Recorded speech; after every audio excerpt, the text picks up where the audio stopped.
지금 간증에서 들었다시피 지난 주간에 IT 러브 앤 호프 선교센터 봉헌 예배를 정말 은혜롭게 잘 드렸습니다. 하나님이 이루신 기적의 현장에 우리 성도님들 15분 함께 가셔서 그 기쁨을 함께 했고 하나님께 영광을 돌렸습니다. 그러나 이 성전 봉헌 예배가 드려지기까지 그 이전에 순탄치 않은 일들이 있었습니다. 우리는 이번에 사단의 역사가 결코 만만치 않구나, 하나님이 받으실 그 성전 봉헌 예배, 이 선교센터를 봉헌하는 그 자리에 사단의 역사 또한 만만치 않았다는 것을 분명히 목격했습니다. 우리가 도착하기 바로 며칠 전에 선교센터 바로 주변의 갱들 사이에서 큰 전쟁이 발생했습니다. 총격전이 이루어진 것입니다. 저도 여러 번 IT를 방문했지만 이번처럼 살벌한 적은 없었습니다. 그로 인해서 선교센터 소속 축구팀 코치가 총에 맞아 죽는 일이 발생했습니다. 우리가 도착하던 그날 월요일, 평상시 같으면 그 앞이 시장통이어서 사람들로 늘 북적이었었는데 한 명의 사람도 없었고요, UN 평화유직은 장갑차만 오가고 있었습니다.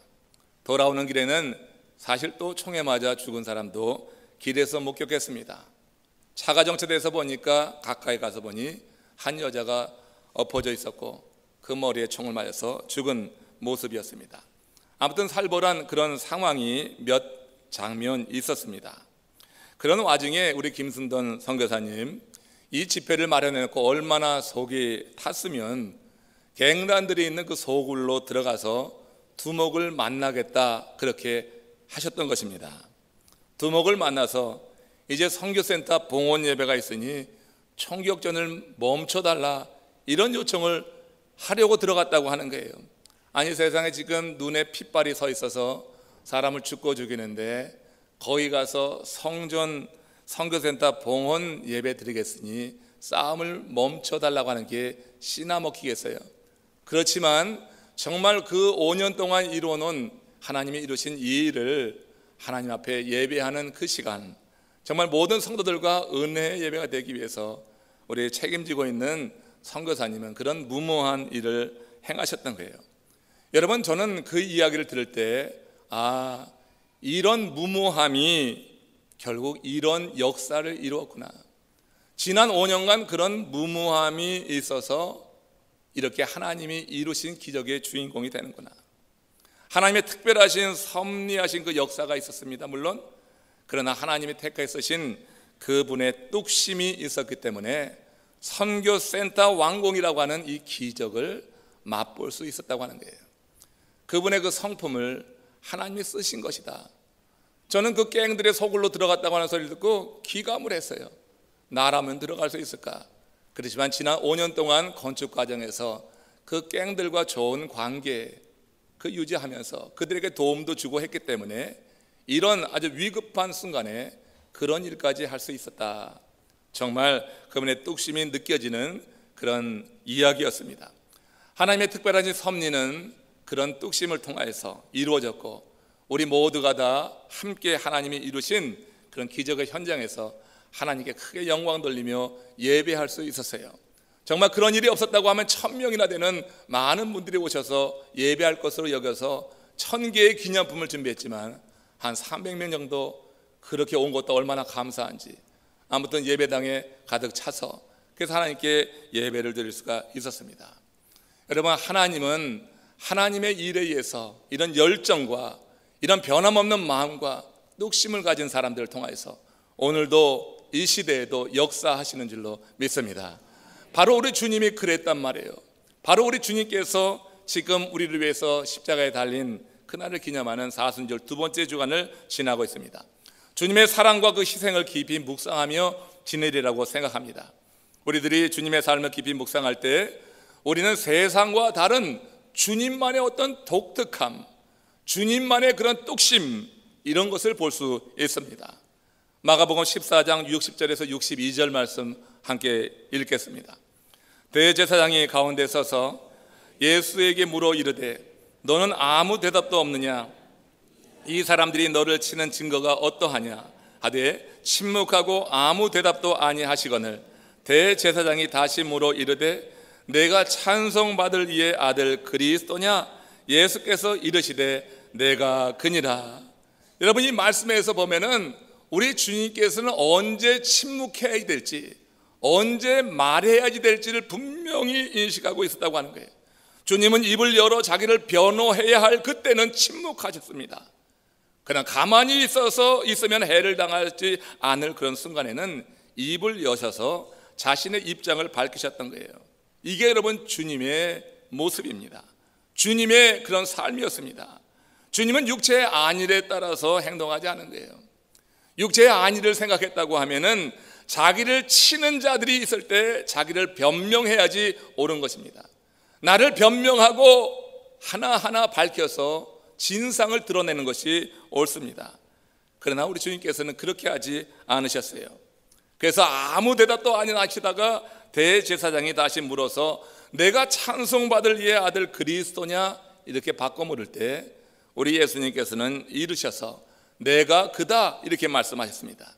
한마디로 우리 주님은 자기의 그 정체성, 내가 누구냐 하는 이 부분에 대해서 확실한 그런 고백을 하고 있는 것입니다.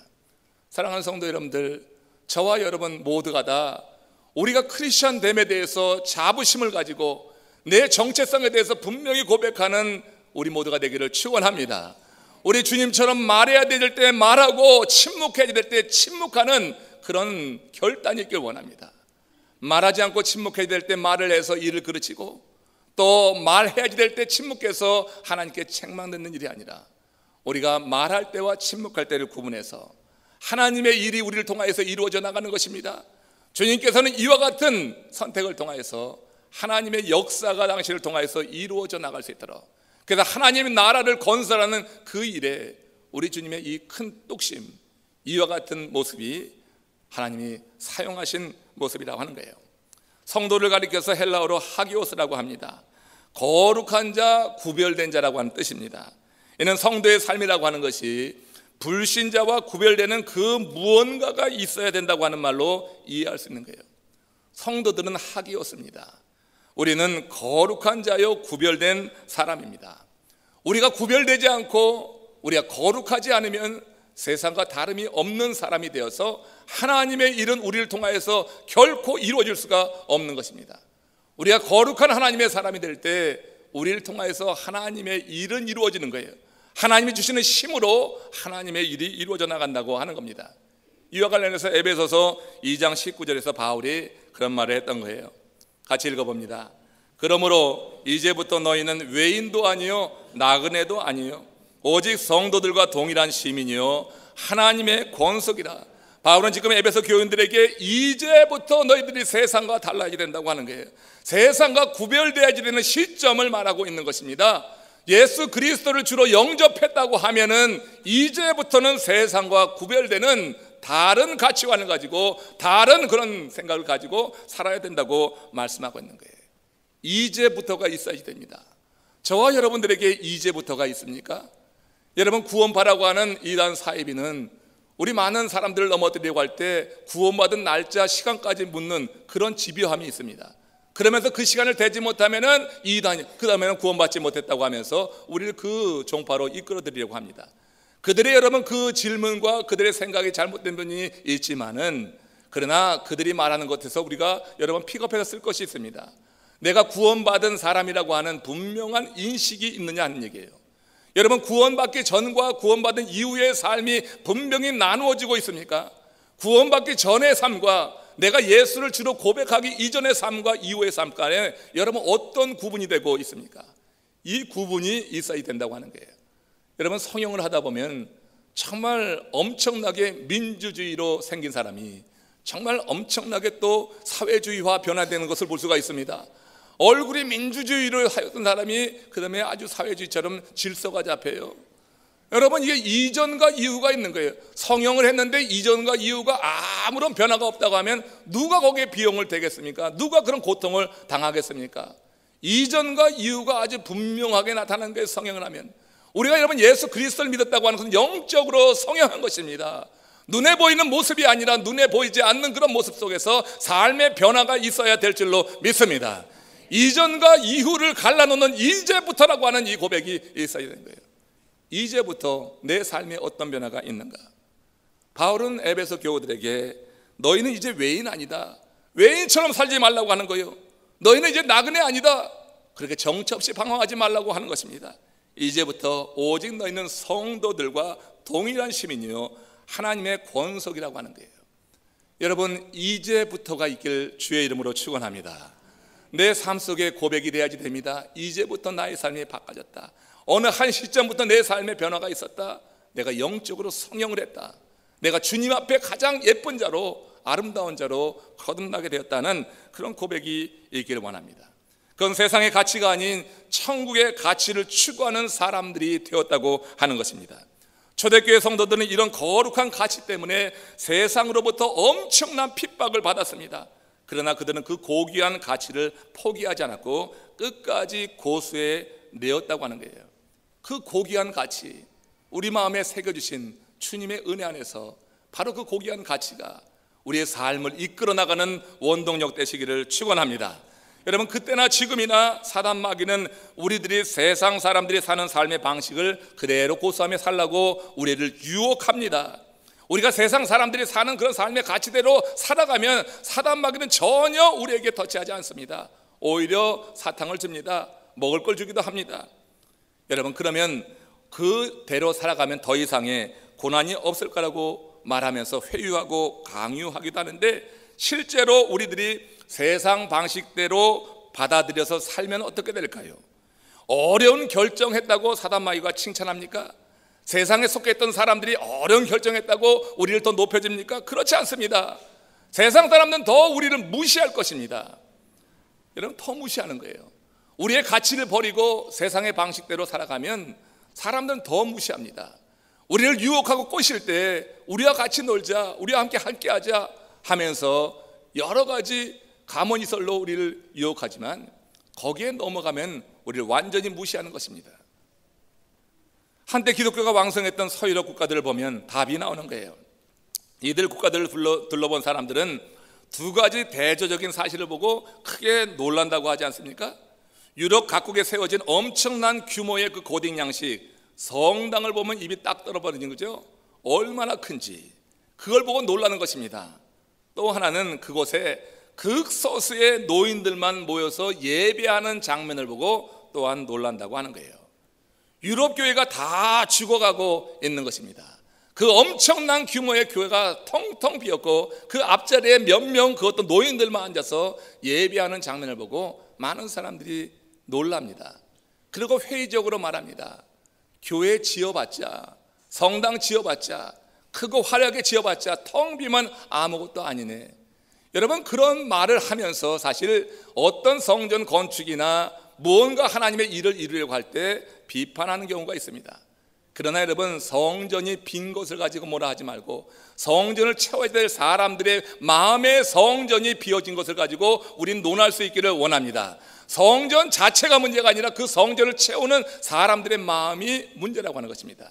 저는 성도들의 마음에 따라서 그것이 맘모스 성전이 아니더라도 초가 성전이라 할지라도 하나님의 임재하시는 것이고, 우리들의 성전, 마음의 성전이 세워져 있으면은 그러면은 어디든지 하나님이 임재하시는 성전이 되는 것이지, 성전의 크기가 문제가 아니라고 하는 거예요. 성전 커서 더 많은 사람들이 훈련받고 나가서 선교하고, 그래서 사실 오늘 이 시대에 많은 성도들이 생겼다고 하는 것을 생각하면 큰 성전 지어서 한때 그렇게 복음에 쓰임받았던 그 교회도 쓸모 있었던 것입니다. 그러나 여러분, 그렇게 비어진 성전을 보면서 오늘 우리가 생각해야 될 것은, 성전을 세우기에 앞서서 더 중요한 것은 우리 마음의 성전을 세우는 것이구나. 하나님이 통치하시는 성령이 다스리시는 내 마음의 성전이 먼저 세워지지 않고는 하나님의 성전을 세운다고 하는 것은 참 어려운 일이겠구나 하는 생각을 해보게 됩니다. 교회 성도들이 정말 하기오스를 유지해서 세상을 변화시키지 못하면, 세상이 요구하는 세속적 세계관과 인생관과 가치관에 따라 살아가게 되면 우리가 세운 성전은 그냥 텅텅 비게 되고 말 것입니다. 우리가 이러면 심령의 성전을 새롭게 함으로 우리가 앞으로 이루게 될 하나님의 성전이 정말 더욱더 거룩한 성전이요, 이곳에서 훈련받는 많은 성도들을 통하여서 하나님의 일이 더욱더 구체적으로 더 널리 펼쳐져 있는데 여러분들 쓰임받기를 주님의 이름으로 축원합니다. 우리 본문은 우리 성도들이 추구해야 될 고귀한 가치에 대해서 다시 한번 생각하게 하는 말씀입니다. 오늘 보면 바로 앞에 내용 보면 열왕기하 2장 1절에서 6절 사이에서 엘리야가 3번에 걸쳐서 엘리사를 떼어놓으려고 하는 그런 장면을 목격할 수 있습니다. 길갈에서, 베델에서, 여리고에서 3번에 걸쳐서 엘리야 선지자가 엘리사 선지자를 떼어놓으려고 하는 거예요. 하나님이 엘리야가 길갈에 이르렀을 때 하나님이 부르셨습니다. 베델로 옮기라고 하는 거예요. 그때 엘리사 선지자를 너는 여기 길갈에 머물라, 그렇게 하고 그를 떼어놓으려고 했는데, 그런데 이 엘리사 선지자가 그 엘리야 요구에 따르지 않고 따라가겠다고 하는 거예요. 그래서 엘리사가 다시 베델로 함께 엘리야와 가는 것입니다. 이렇게 베델에서도 그렇고 여리고에서도 그랬어요. 3차례에 걸쳐서 엘리사 선지자를 떼어놓으려고 했는데 엘리사는 끝까지 엘리야를 쫓아서 나가는 장면이 있습니다. 그리고 여리고에서 다시 하나님께서 엘리야를 요단으로 나가라고 하는 거예요. 이 요단으로 나가라고 하는 그때 엘리야는 이 엘리사에게 또 너는 여기 머물러 있으라, 그렇게 말했는데 이 엘리사 선지자가 거기서도 절대 그럴 수 없다고 말하면서 엘리야 선지자와 함께 요단으로 나간 그 장면부터 오늘 말씀이 시작이 됩니다. 오늘 본문은 그렇게 두 사람이 요단에 섰을 때 일입니다. 엘리야는 하나님이 자기를 부른다고 하는 그 사실을 임박함을 알고 엘리사에게 묻는 거예요. 하나님 나라에 들어갈 때가 가까운 것을 직시하고 엘리사에게 물었습니다. 열왕기하 2장 9절 말씀입니다. 같이 읽겠습니다. 나를 내게서 데려감을 당하기 전에 내가 내게 어떻게 할지를 구하라. 엘리야 선지자는 하나님의 부르심이 가까웠으니 이제 엘리사의 요청을 들어주길 원하는 거예요. 이렇게 말하기까지 엘리야는 엘리사를 지켜본 것입니다. 길갈에 머물라고 했을 때, 베델에 머물라고 했을 때, 여리고에 머물라고 했을 때 이 엘리사가 그 요구를 따르지 않고 엘리야와 함께 끝까지 붙여쳐왔던 그 모습을 보고 이제 엘리야가 엘리사에게 물었던 거예요. 내가 너에게 어떻게 해주랴? 하나님이 곧 나를 데려가실 텐데 내가 자네를 두고 떠나기 전에 무엇을 해주면 좋겠는가? 이런 뜻으로 물은 거예요. 엘리야 선지자가 누굽니까? 바알 선지자 450인가 겨루어서 승리한 능력의 선지자 아닙니까? 이스라엘 땅에 3년 6개월 동안 비가 오지 않았을 때 하나님께 전심으로 기도하여서 많은 비를 내리게 한 장본인이 엘리야입니다. 사르밧 과부의 기름통과 밀가루통에 기름과 밀가루가 떨어지지 않도록 기적을 일으켰던 사람이 엘리야입니다. 죽은 자를 살려내기까지 한 사람이 엘리야입니다. 이런 엘리야가 지금 선지자 엘리사에게 묻는 거예요. 네가 원하는 것이 무엇이냐 묻는데 엘리사는 기다렸다는 듯이 바로 그에게 이렇게 대답을 합니다. 열왕기하 2장 9절입니다. 같이 읽습니다. 당신의 성령이 하시는 역사가 갑절이나 내게 있게 하옵소서. 이 구절을 현대인 성경에서는 이렇게 번역합니다. 선생님의 영적인 능력을 내게 2배로 받게 해 주십시오. 엘리야가 이룬 일은 대단한 일이었습니다. 그런데 엘리사는 더 큰 그런 꿈과 비전을 가지고 엘리야에게 요청하고 있는 거예요.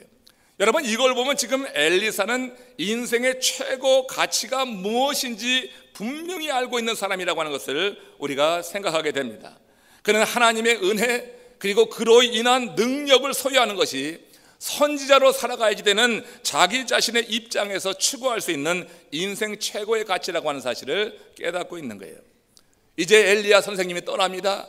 그가 혼자 남게 됩니다. 그는 선지자로서 하나님의 일을 이루어야 되는데 그 일을 이룸에 있어서 최고의 가치는 선생님에게 임했던 그 성령의 역사를 갑절이나 내가 받는 것이구나 해서 이와 같이 엘리야 선지자에게 이런 요구를 하고 있는 거예요.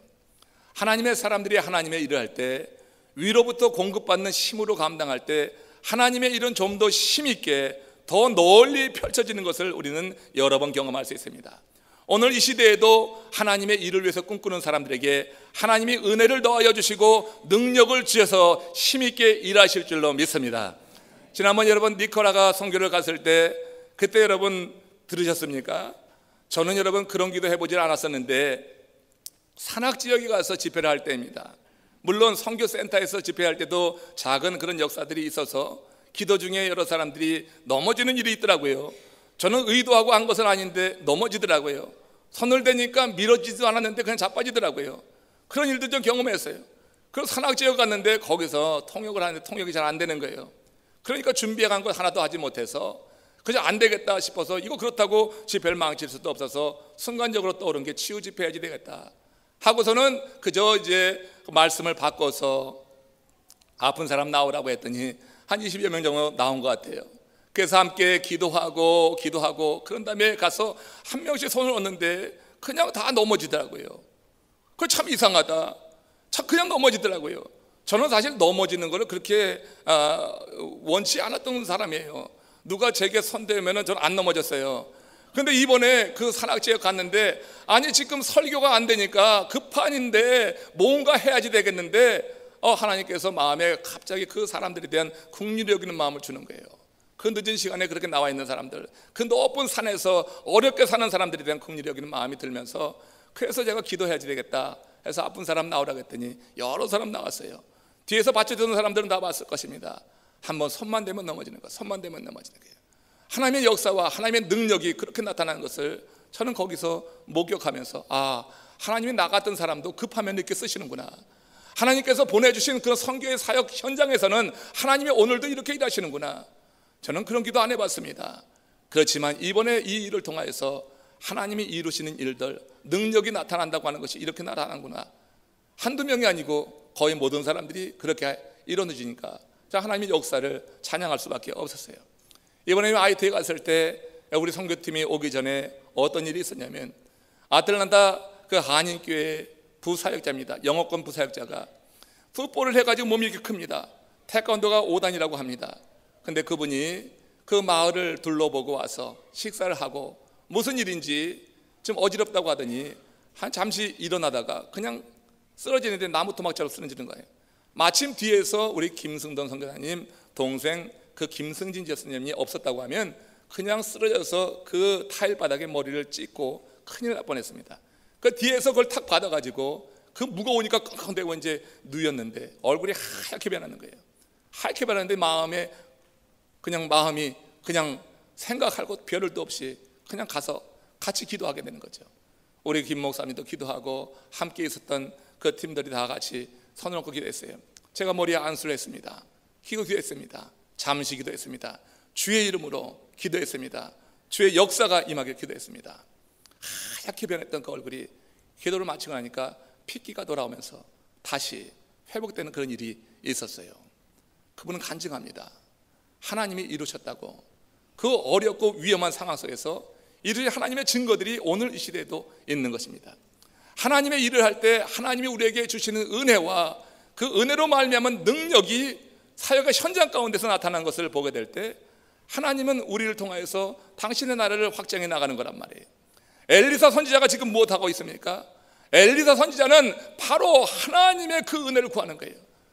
엘리야에게 임했던 성령의 역사에 갑절이 내게 임해서 나로 하여금 하나님의 일을 감당할 수 있도록 내가 의지하던 엘리야 선지자님이 떠나시니까 그 뒤에 의지할 것은 성령의 역사, 하나님의 역사밖에 없다 하는 게 믿음에 무엇을 원하느냐 했을 때 선생님 성령이 하시는 그 역사가 내게 갑절이나 임하기를 원합니다. 이렇게 구하고 있는 것입니다.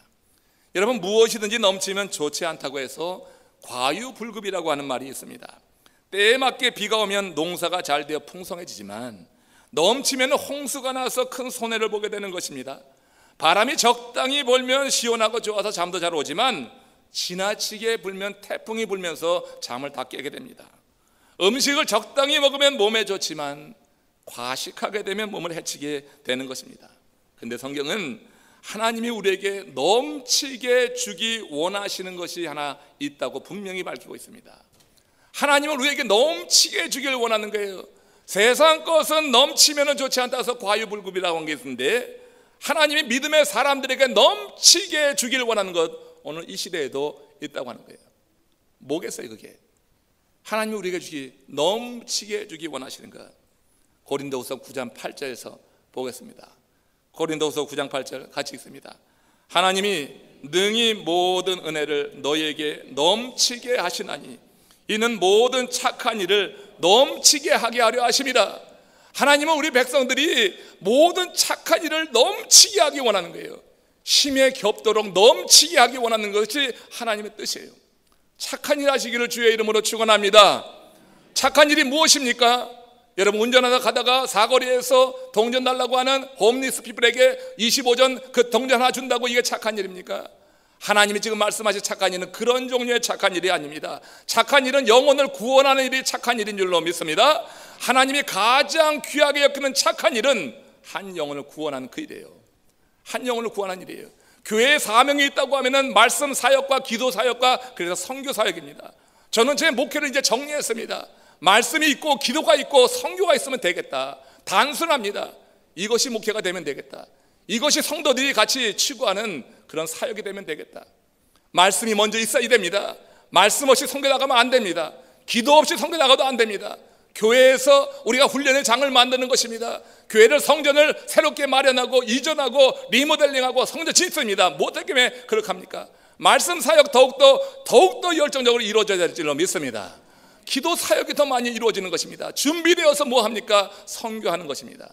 그 힘 가지고 나가서 어떤 기초가 없이 나가서 선교만 한다고 되는 게 아니에요. 선교 현장에 나가면 우습게 봅니다. 사단마귀가 우습게 봅니다. 그러나 여러분, 말씀으로 준비되고 기도로 준비되고 선교 현장에 나가면 능력을 발휘하는 줄로 믿습니다. 하나님께서 착한 일을 하도록 우리에게 은혜를 주시기 때문이에요.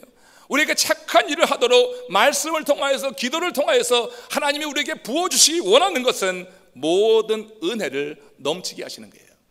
하나님은 우리가 넘치도록 은혜 받기를 원하세요. 이만하면 됐어요. 요 정도만 하지, 믿어도 적당히 믿지, 이게 아니라 여러분, 매번 모일 때마다 은혜를 사모하시기를 주님의 이름으로 축원합니다. 넘치는 은혜를 구하시기를 축원합니다. 하나님이 주기 원하는 것은 모든 은혜를 우리들에게 넘치게 하시는 거예요. 이를 통하여서 모든 착한 일을 넘치게 하기 원하시는 하나님의 뜻이 있어요. 은혜가 임할 때 착한 일을 능력 있게 감당하는 거예요. 착한 일은 절대 세상의 지위를 가지고 말도 안 되는 소리예요. 세상에 CEO라고 장군이라고 착한 일 합니까? 못합니다. 세상에 여러분 기업의 경영이라고 착한 일 합니까? 돈 많다고 합니까? 아닙니다. 세상의 지위나 부를 가지고 착한 일 하는 게 아니라 하나님의 은혜가 우리 가운데 넘치게 임하게 될 때, 그 은혜가 넘치게 임하면서 우리에게 신령한 능력을 주는 것이에요. 힘을 주는 거예요. 그러면서 착한 일을 행할 수 있는 것.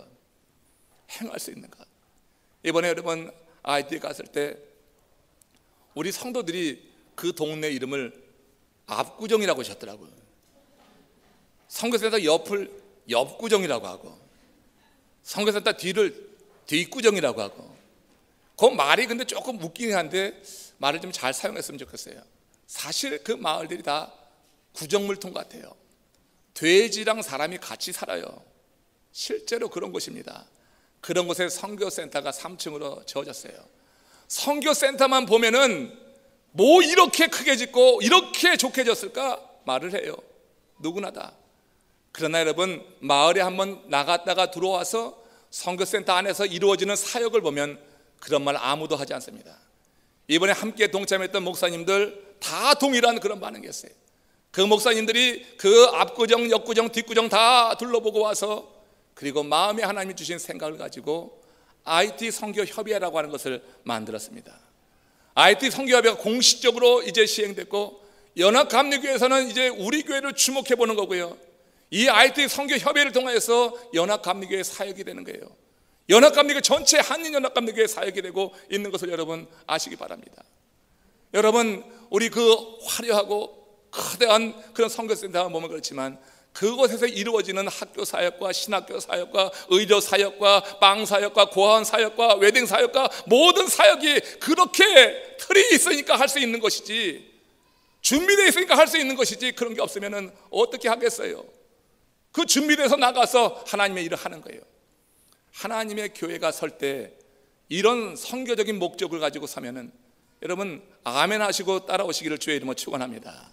선교하는 교회, 말씀 사역과 기도 사역으로 준비됐으면 나가서 선교해야 되는데, 모두가 더 준비되어서 갖추어서 이런 영적인 비전을 가지고 하나님의 일을 위해서 함께 꿈꿔 나갈 때 하나님은 오늘도 우리를 통하여서 일하시고 우리가 착한 일을 더 많이 할 수 있도록 더 많은 은혜를 부어주시는 줄로 믿습니다.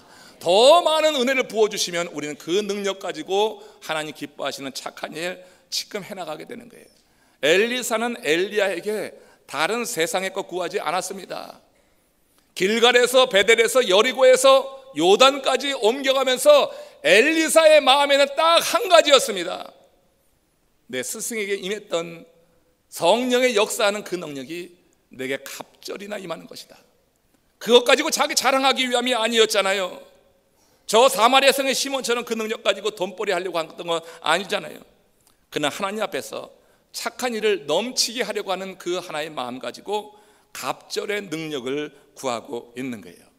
여기서 우리들이 본받아야 될 엘리사의 그 스타일, 엘리사의 그런 아주 독특한 뚝심, 이걸 우리가 볼 수 있어야 됩니다. 그건 세상이 추구하는 명예나 부보다 하나님의 은혜와 영적인 능력을 더욱더 추구하는 것이다. 이것입니다.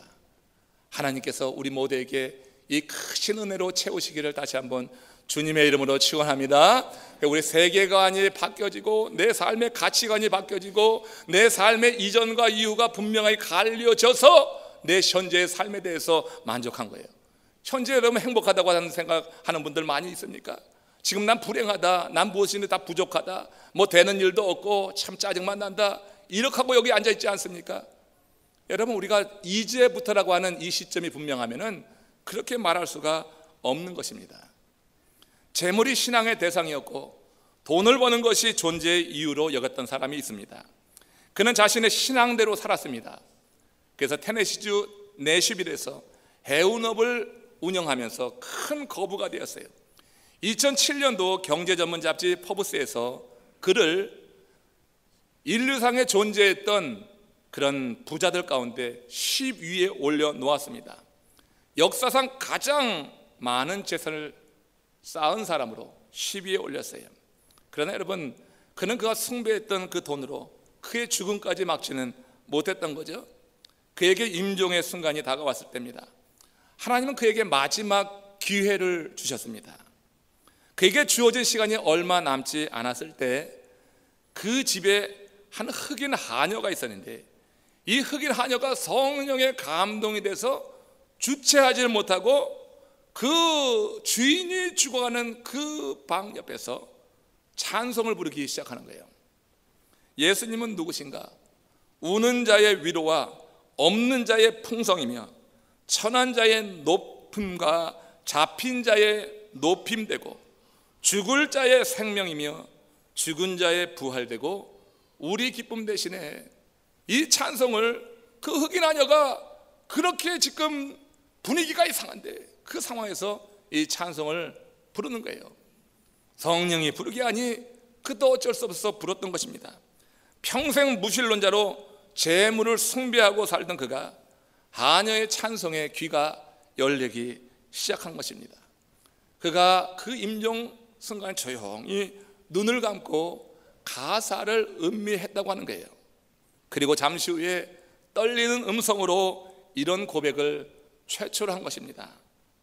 주님, 저는 가난하고 천한 사람입니다. 그는 평생 그 물질을 우상시하면서 자기는 부자라고 생각했어요. 자기는 고귀한 다른 사람들과 다른 세계에 살아가는 고귀한 신분이라고 생각했는데 흑인 하녀가 부르는 그 찬송 가사, 이 찬송 가사를 주께서 들려주시는 음성으로 듣고 나서 그는 자신의 가난함을 보았어요. 자신의 그 천함을 보았어요.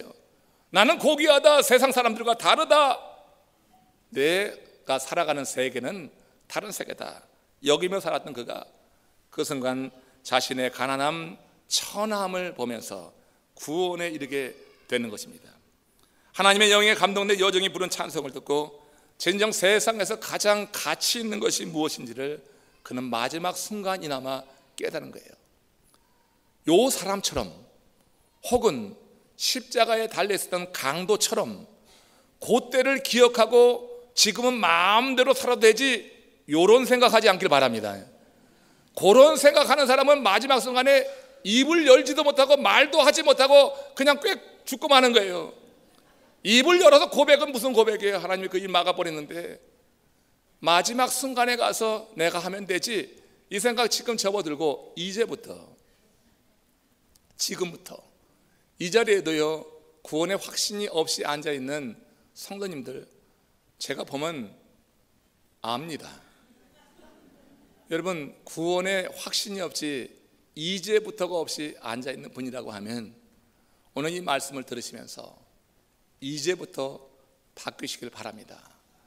성령 하나님이 역사하시고 은혜로 채우셔서 그 능력 가운데서 우리 예수 그리스도를 진정으로 나의 주다, 주님의 십자가에서의 그 희생이 나를 살리셨다, 나를 모든 죄에서 자유케 하셨다고 하는 이러한 사실이 교리로 들려지는 것이 아니라 내 삶에 울려 퍼지는 주님의 음성으로, 주님의 역사로 고백될 수 있기를 바랍니다. C.S. 루이스가 쓴 책이 있습니다. 그 책에 절벽 아래 집이라고 하는 이야기가 있습니다. 산 절벽 아래 집이 있었어요. 이 집은 절벽 아래에 있기에 곧바로 갈 수가 없죠.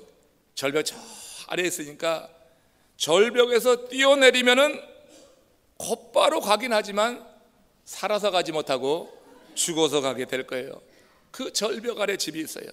그래서 이 집을 가려고 하면은 사람은 집을 나서서 산등성이를 돌아 오랜 시간 걸려야지 그 집에 도달하게 되는 것입니다. 그러나 자기 집과 멀어지게 되는데 자기 집과 멀어지는 것이 절벽 아래 집에 가까이 가는 길이다. C.S. 루이스는 기독교 영성가 중에 대표적인 사람입니다.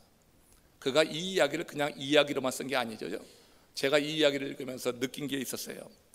엘리사처럼 갑절의 능력을 얻으려면 무엇보다 먼저 하나님의 은혜를 경험해야지 됩니다. 하나님의 은혜를 넘치게 경험하기 위해서 엘리사는 엘리야를 붙잡은 것이고, 그 전에 먼저 하나님의 은혜가 지금 뭔지는 알고 있어야 돼요. 그러기 위해서 우리는 하나님께 가까이 나가야 되는 줄로 믿습니다. 우리가 드리는 예배가 하나님께 가까이 나가는 그런 일이 되길 바라요.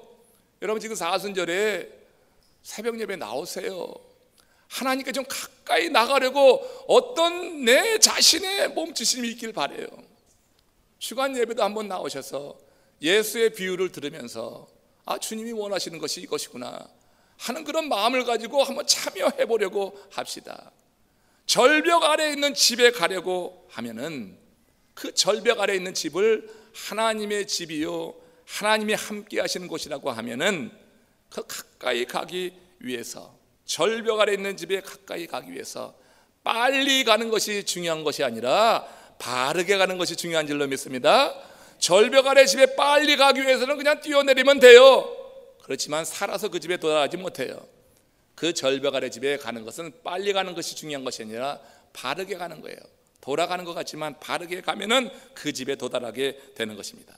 바르게 가기 위해서 우리는 무엇보다 세속적 욕망으로 가득 차 있는 이 나의 집에서 벗어나야 되는 거예요. 세속적 욕망으로 가득 차 있는 나의 집에서 나와야지 되는 것입니다. 그래야 하나님이 계신 절벽 아래 집에 도달할 수 있는 거예요. 돌아가는 것이 늦어 보여도 그게 가장 빠른 길이고 바른 길이라고 하는 거예요. 살아서 가는 가장 빠른 길이고 바른 길이 돌아가는 길이에요. 나의 집과 멀어지는 것이 절벽 아래 집에 가까워지는 거예요. 내 삶의 중심, 내 아집, 내 자기 중심적인 삶에서 멀어지는 것이 절벽 아래 집에 가까이 도달하는 그런 지름길이 되는 거예요. 지금 여러분의 엘리야를 통해서 하나님은 엘리사를 준비시키는 겁니다.